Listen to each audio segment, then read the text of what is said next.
podcast is going to be a bit of a sensitive matter. It's actually a matter that does not affect my life in the least, but it's something that does need to be addressed in regards to both the political sphere and the adult entertainment sphere, because though I'm definitely not a fan of the porn industry or pornographers for the most part, I do believe in transparency when it comes to information. And I feel that the wool has been pulled over many good people's eyes for far too long when it comes to an individual known as Alana Evans, aka Dawn Dangard. All right. What you have to remember when it comes to Alana Evans and the situation revolving around Donald Trump is that the only evidence that really corroborates her story is Stormy Daniels' testimony and the fact that the story was put into a mainstream media outlet known as the Daily Beast. Here's what a lot of people don't understand about Alana Evans and the Daily Beast, and it's just something that occurred to me tonight to look for. There is a connection between Alana Evans and the Daily Beast. She's not just a source for them. She's a journalist for them. She's listed as one of their authors. And that's very dangerous, because that shows that the Daily Beast is not only lacking credibility, because Alana Evans doesn't embody any credibility. Alana Evans should have done prison time. She probably needs to be in prison right now because she has worked as an illegal prostitute. Okay? She's an author for the Daily Beast. That means whenever you talk to Alana Evans, it's not off the record. Whatever you say to that woman could very easily, the very next day, end up in the Daily Beast. And there'd be nothing that you could do about it. And through the Daily Beast, it ends up in mainstream media. So if you're doing something that you're not supposed to be doing in the adult entertainment industry, you need to keep that in mind. Anything you say to that woman, if she doesn't like it, she could essentially blackmail you using her mainstream media connections. And I think that's what she is doing with the adult entertainment industry. Because, think about it. Considering her tie to the union, which essentially goes completely against all the pornographers, no one's ever going to hire her for anything again. Plus the weight gain. God. She posted a damn picture lately and it's like, why? Was it a joke? Maybe not. But Instagram wasn't even having it. They took that shit off. But no one's going to hire her for anything anymore. All right? She doesn't want to work, really. Not a regular job. She just wants to create a position for herself in the adult entertainment industry to where she's wielding power, to where she's essentially the leader of an organized crime group. So she's going to do anything and everything to try to blackmail people to accept her in that world, even if they don't want her anymore. The Free Speech Coalition tried to get rid of her and they couldn't do it. And from my perspective, the Daily Beast likely is posting stories that contain inaccurate information. I do not believe that Donald Trump ever invited Alana Evans to join the party when he was with Stormy Daniels. If you look at some previous podcasts, you will learn as to why. Just to summarize, it's because Donald Trump likely embodies a certain degree of racism to where he would not want to have a sexual interaction with a woman who has engaged in interracial scenes as heavily as Alana Evans has. I know that's a tough pill for many people to swallow, but I'm a black woman sitting here saying this because it's the reality.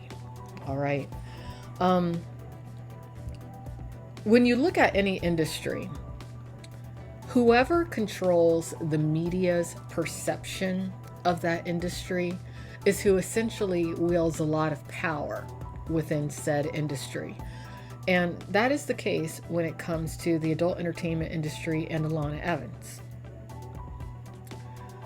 Alana Evans essentially is the mainstream media mouthpiece as of current for the adult entertainment industry, whether they like it or not. And she set herself up in that position by being an author for the Daily Beast, being a source for the Daily Beast, also having a mainstream presence with, due to the Donald Trump situation, which likely is false. It's just a he said, she said kind of thing when it comes to Alana Evans, not when it comes to Stormy Daniels. Stormy Daniels is a completely separate issue.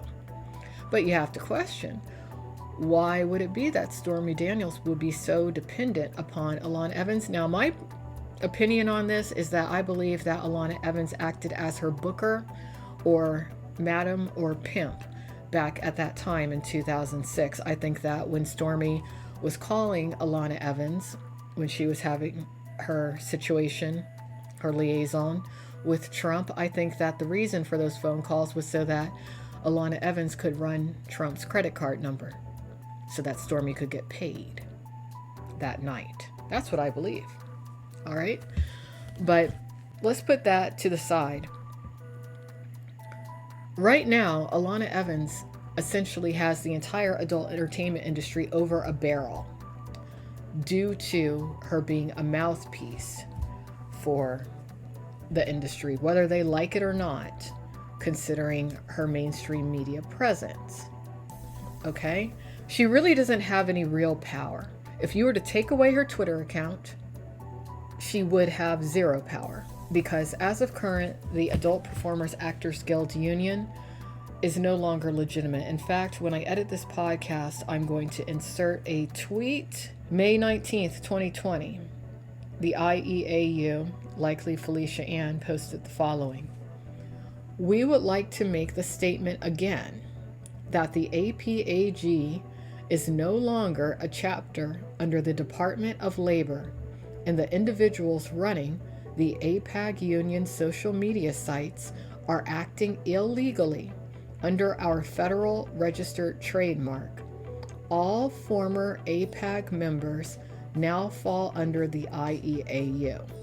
So APAG is no longer a thing. When I say don't join, I'm not union busting. I'm just saying it's not a real union anymore. All right? A lot of people within the adult entertainment industry are under the impression that they have to listen to Alana Evans for whatever reason. Absolutely not. Absolutely not. She doesn't hold any office. She is not a member of the Free Speech Coalition. In fact, she was booted out.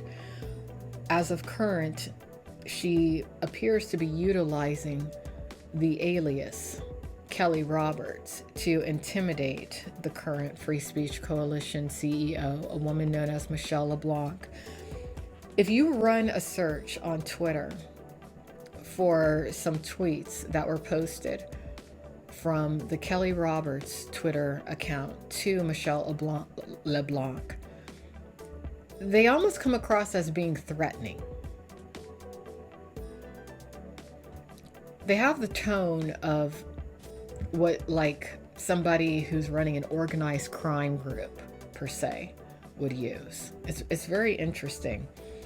And, actually, let me bring up some of those tweets right now, because I think that Michelle of the Free Speech Coalition, and I don't speak to Michelle. I don't know Michelle. This is all speculation. But it seems like Michelle feels obligated to communicate with this now defunct union, when in actuality, she has no obligation to talk to those people. Not at all. So just give me a moment while I bring up those tweets. And as I've said in previous podcasts, there does seem to be evidence pointing toward Kelli Roberts, at least part of the time, in fact, being a guise of Alana Evans. She was afraid that Alexandra Myers would recognize her voice as being the individual who identified herself as being Kelli Roberts in September of 2017. Seems pretty logical to me, right? Okay. All right, for some reason, the operator of this Kelli Roberts account felt that they're in a position to tell Michelle LeBlanc how to do her job. It's a very interesting sort of attitude. Michelle at one point tweeted, "We don't want performers to pay for pass. We want more producers to help fund pass and the performer subsidy fund so that we can continue to work toward reducing the cost of testing for performers to $0. The few corporate donors who fund it now shouldn't be the only ones." And then Kelli replies, "But that's not what you said. You shamed performers for not paying for the maintenance in the pass system. That's not okay.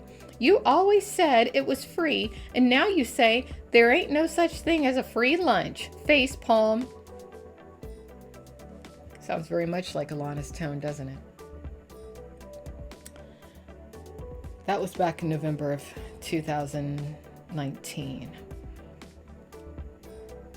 Let's cut to January of 2020. Michelle tweeted the following. January 26, 2020. "I was disappointed to learn that trans performers aren't nominated in the main categories for these award shows. For instance, Foxy 702 deserved a nomination for Most Epic Ass." Kelli Roberts replies, "It's not a political statement. It's a matter of different markets and basic economics. Porn is not one giant all-inclusive entity.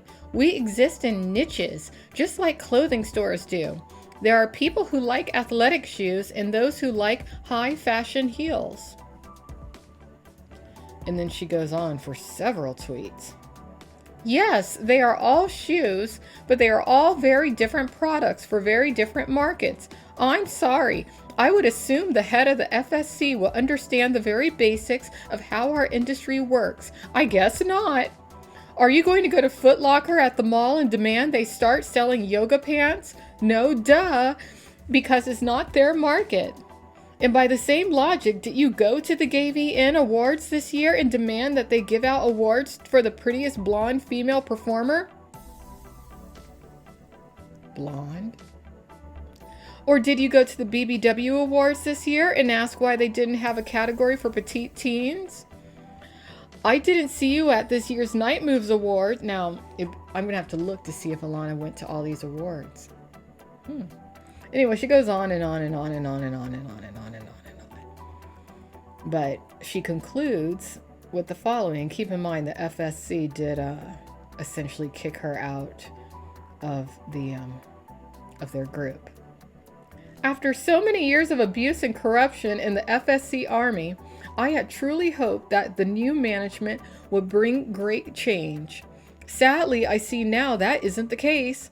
Oh well, I'll be here still fighting the good fight when they replace you. Good luck with your agenda." And keep in mind that Kelli Roberts is the designer of a framework or a program that's being proposed as a training program for adult actors and actresses. This program is called Performer Training. But here's the problem with Kelli Roberts.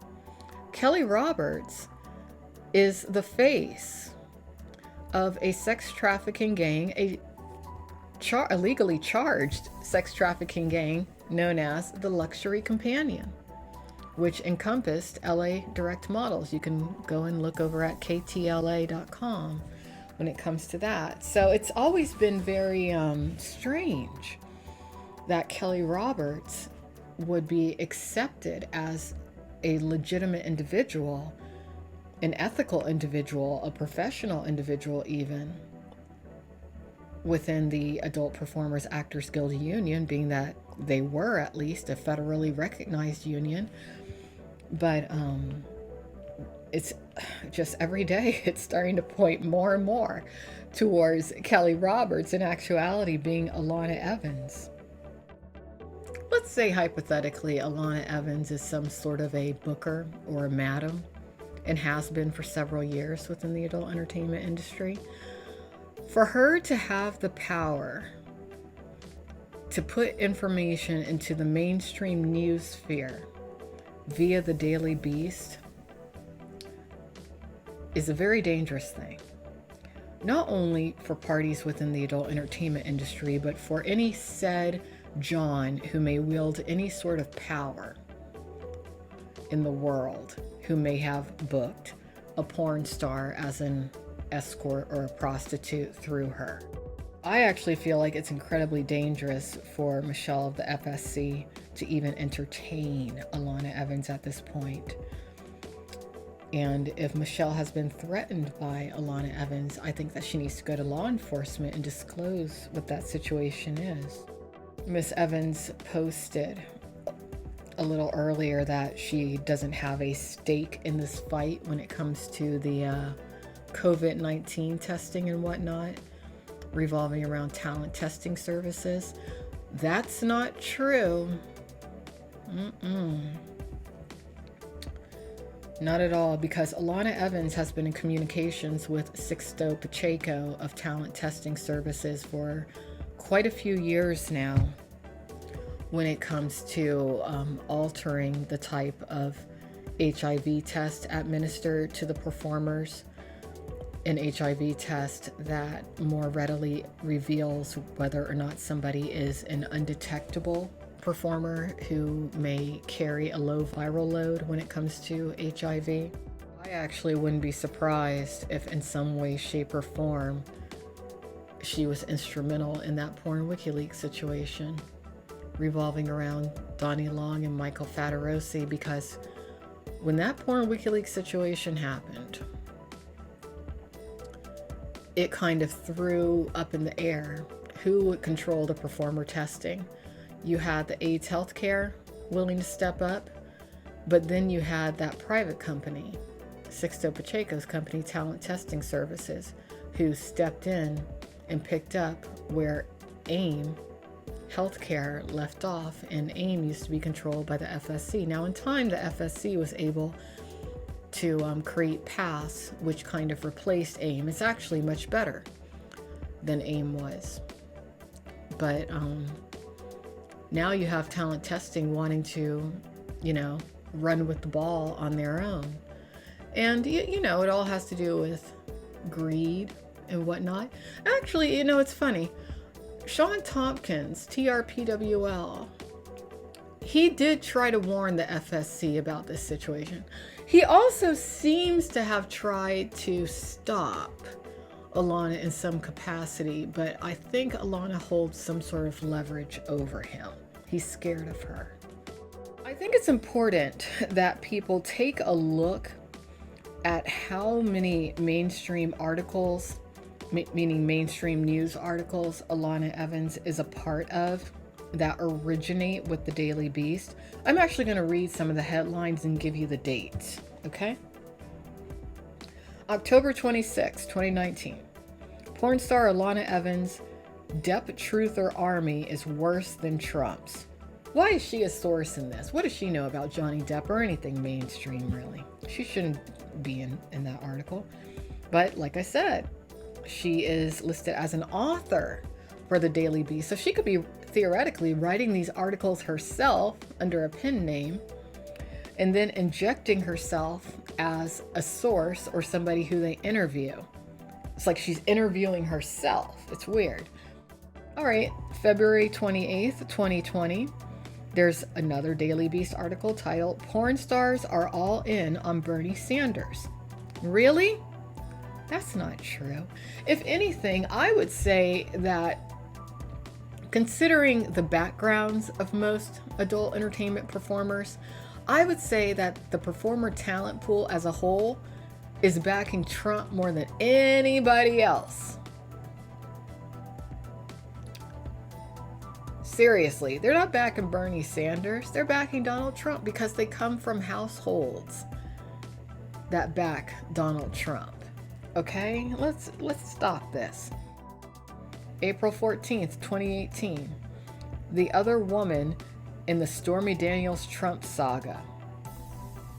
He knows what he's done. And again, this is all about Alana Evans, but is she legitimately the other woman? No.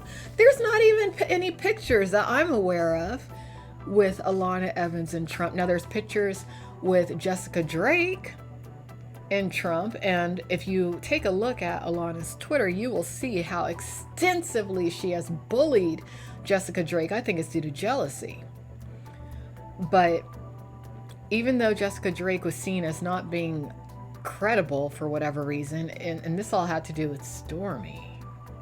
It's like, really? Stormy's credible? I think Stormy Daniels is mentally ill as well. Just my opinion. But I mean, if you just look at these women are my age. Older, actually. Okay? And they're still taking their clothes off on camera. That's not sane. And neither is even really in good shape. That points to even more insanity.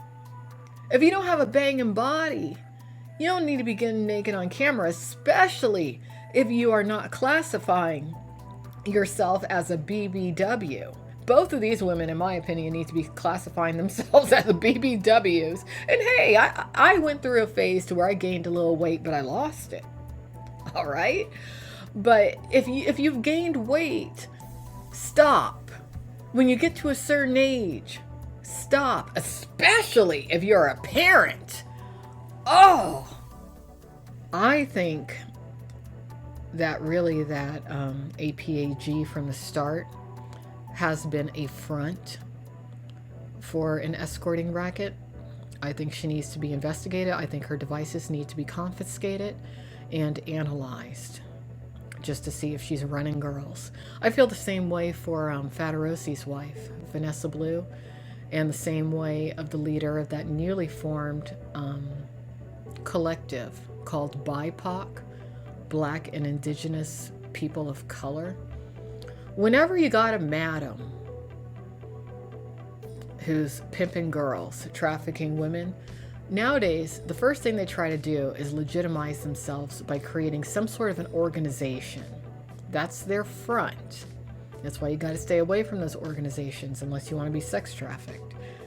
As of current, it appears at least that Donald Sion registered a domain attached to a website that's like a metaphorical gun being held to the head or the heads of the individuals who control the Daily Beast. Do I want to say the name of the site? No, I don't. But it's a domain that encompasses the Daily Beast trademark. And this particular domain and the website attached to it contains all kinds of incredibly slanderous, libelous, even threatening material, all geared towards the staff of the Daily Beast. And upon first glance, you would think, oh, this is just a crazy stalker site, right? I think I've even been mentioned on this because Alana, if she could shut me up, she would, but she can't. But I think if someone were to investigate that site, they would see that it's Alana posting on that site. I think as of current, Alana is actually blackmailing Sion. And by no means is Sion innocent in this equation. He is going to end up in prison no matter what. It's sad. But it's only sad because, he managed to breed so many children. Shit. But once Sion's picked up, and he will be, he's probably going to end up ratting out Alana. But Alana, as of current, I believe is blackmailing him to do her bidding. Another website that Alana seems to be posting on is Gene Ross's old site. There's a lot of people in the industry who know what she's up to. They're scared of her, like I said at the beginning of this podcast. But there's no reason to be scared of her. She doesn't hold any power. She's a very insecure individual. And, you know, over the next few weeks, as she's increasingly exposed, don't be surprised if you see her start to take a few steps back and fade more into the background. Because the only power that she's really had is being able to disassociate herself from her alter egos, her aliases, and her organized crime connections. Primarily that connection that is that sex trafficking group, Kelli Roberts of the Luxury Companion. So that's about it for tonight.